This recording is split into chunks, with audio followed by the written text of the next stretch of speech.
Hello friends, तो स्वागत है आप सभी का आपके अपने चैनल धमाल स्टडी सेंटर में।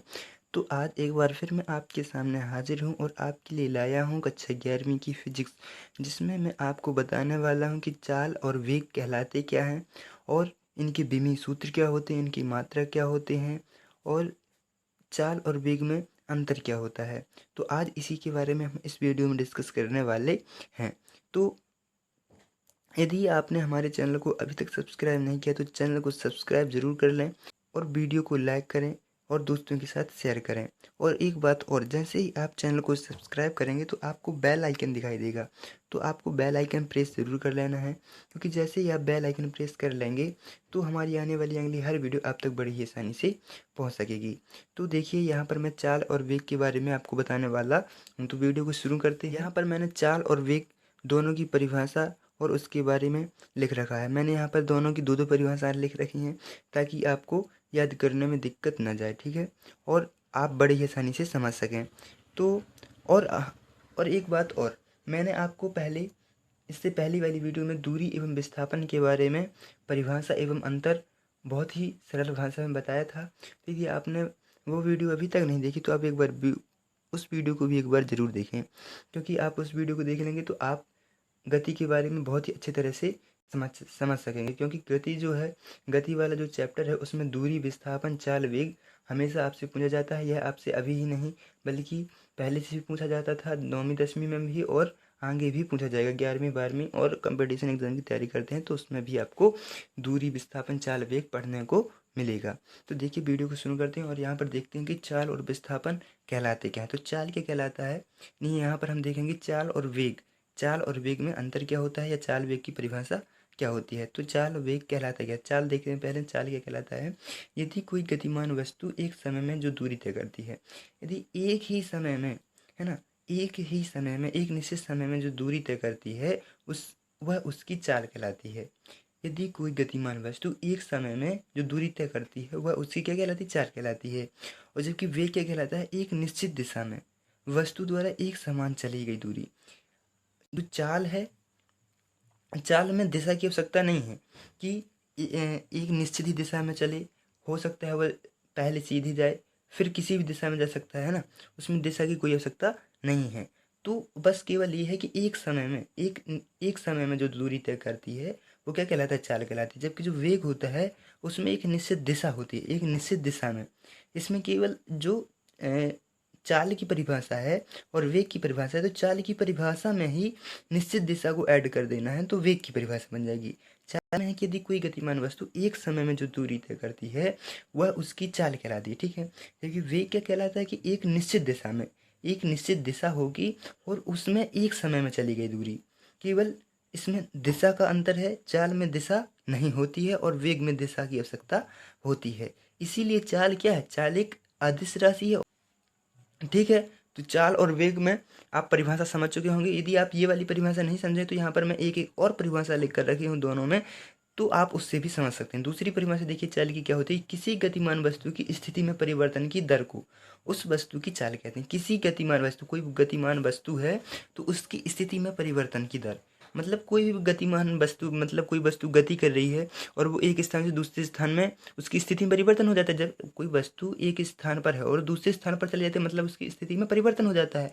और वो वस्तु कैसी है, गतिमान है, गति करती हुई है, तो उसकी स्थिति में जो परिवर्तन होता है वो क्या कहलाता है, चाल कहलाता है। जबकि वे क्या कहलाता है कि गतिमान वस्तु के विस्थापन में, गतिमान वस्तु के विस्थापन में, तो देखिए यहाँ पर विस्थापन है। यहाँ पर मैंने आपको पहली वाली वीडियो में बताया था कि विस्थापन कैसी, विस्थापन एक सदिश राशि, सदिश राशि क्या कहलाती है, जिसमें दिशा की आवश्यकता होती है। तो गतिमान वस्तु के विस्थापन में परिवर्तन, इसमें दूरी में होगा और इसमें विस्थापन में, मतलब विस्थापन कैसा होगा, वो एक ही दिशा में होगा तो एक निश्चित दिशा में होगा। इसलिए गतिमान वस्तु की विस्थापन में परिवर्तन की दर को उसका वेग कहते हैं, ठीक है।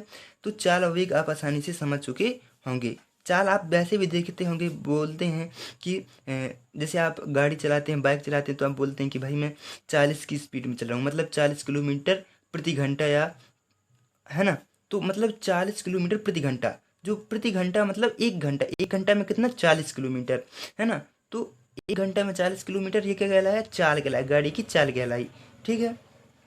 ये 1 किलोमीटर या 1 घंटा में 1 किलोमीटर की दूरी तय करता है, 40 किलोमीटर प्रति घंटा। तो एक समय में जो दूरी तय होती है, मतलब 1 घंटे में जो दूरी तय कर लेता है, वो क्या कहलाता है? चाल कहलाती है। और लेकिन जो वेग होगा, वेग में एक निश्चित दिशा होगी, ठीक है। अब यहाँ पर देख लेते हैं कि चाल का सूत्र क्या होता है? चाल बराबर होता है दूरी बटे समय, और वेग बराबर होता है विस्थापन बटे समय। बस करना कुछ नहीं है, बस केवल इतना है कि चाल में दिशा नहीं होती है और इसमें दिशा होती है, और दिशा दूरी में दिशा नहीं होती, विस्थापन में दिशा होती है, इसलिए इसमें विस्थापन ऐड करते हैं, इसमें दूरी जोड़ते हैं, ठीक है। तो यहाँ पर चाल बराबर हो गया दूरी बटे समय और वेग बराबर हो गया विस्थापन बटे समय। इसका जो मात्रक होता है तो मीटर प्रति सेकंड होता है, या ms की पावर -1 होता है, और इसका भी वही मात्रक मात्रक दोनों के वही होते हैं, और विमीय सूत्र भी दोनों के वही होते हैं, m0l1t-1, और इसका भी m0l1t-1। और हाँ, यदि आपसे मात्रक किसी भी भौतिक राशि का ऐसे ही मात्रक ज्ञात करते नहीं बनता है, तो मैंने उसकी एक बहुत ही अच्छी ट्रिक बनाकर रखी है, तो आप उस वीडियो को देख लें, क्योंकि मैंने वीडियो पहले ही अपलोड कर दिया है, तो आप उस वीडियो को देख सकते हैं, जहाँ से आप किसी भी भौतिक राशि का मात्रक ऐसा ही मात्रक बड़े ही आसानी से आप ज्ञात कर सकते हैं। आपको रटने की बिल्कुल भी आवश्यकता नहीं है। आप हर एक राशि का, हर एक भौतिक राशि का स्वयं से ही ऐसा ही मात्रक ज्ञात कर पाएंगे। तो ये हो गया चाल और वेग, दो परिभाषा हैं। आप दो में से किसी भी परिभाषा को याद कर सकते हैं। आप चाहें तो आप इसका स्क्रीनशॉट भी लेकर रख लें, ताकि आप इसका दोबारा से रिवाइज कर सकें। जब कभी भी आपका मन हो तो आप इसको दोबारा से रिवाइज कर सकते हैं, ठीक है। अब हम देखते हैं इसमें अंतर क्या होता है, चाल और वेग में अंतर क्या होता है, इसके बारे में अब हम देखेंगे।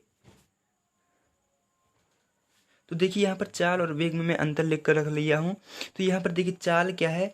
चाल का पहला पॉइंट है कि एक समय में गतिमान वस्तु द्वारा तय की गई दूरी को चाल कहते हैं। तो यहाँ पर भी जिस प्रकार मैंने विस्थापन और दूरी वाली वीडियो बनाया था, ये भी उसी तरह है बिल्कुल। इसमें भी जो अंतर है, चाल और वेग में जो अंतर है, वो आपको केवल इसके माध्यम से आप समझ चुके होंगे। किसके माध्यम से? जो मैंने आपको अभी परिभाषाएं और उसके बारे में बताया, वही सब चीज़ें इसमें लिख देना है। तो आप देखिए क्या करना है आपको। पहली वाली पॉइंट में आपको दोनों परिभाषा लिख देना है, और दूसरे पॉइंट में मैं आपको लिख देना कि इसमें दिशा की आवश्यकता नहीं होती, अर्थात ये अदिश राशि है, और इसमें दिशा की आवश्यकता होती, वेग में दिशा की आवश्यकता होती, ये मैंने बताया था, आपको पहले ही बता दिया है।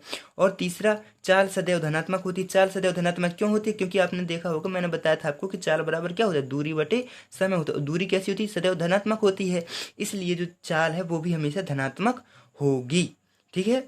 अब जो वेग हो वो धनात्मक, ऋणात्मक तथा शून्य भी हो सकता है। क्यों हो सकता है शून्य? क्योंकि विस्थापन कैसा होता है, इसमें वेग का सूत्र क्या होता है? विस्थापन बटे समय। और विस्थापन मैंने आपको बताया था पहली वीडियो में कि विस्थापन कैसा होता है? धनात्मक होता है, ऋणात्मक होता है, और शून्य भी हो सकता है। इसलिए वेग धनात्मक, ऋणात्मक, शून्य हो सकता है। वेग भी धनात्मक, ऋणात्मक, शून्य हो सकता है। और जो वस्तु की चाल है उसकी वेग के बराबर या उससे अधिक होगी, हो सकती है। या तो जो चाल है, किसी वस्तु की चाल है, वह उसके वेग के बराबर भी हो सकती है, या फिर उससे ज़्यादा भी हो सकती है चाल। लेकिन जो वेग है वो वस्तु का वेग उसकी चाल के बराबर या उससे कम हो सकता है। तो इस प्रकार ये चाल और वेग में जो अंतर है वो भी आप भली भांति समझ चुके होंगे। और चाल वेग की परिभाषा और उसके बारे में मात्रक, ऐसा ही मात्रक, विमीय सूत्र, ये सब आप समझ चुके होंगे, ठीक है।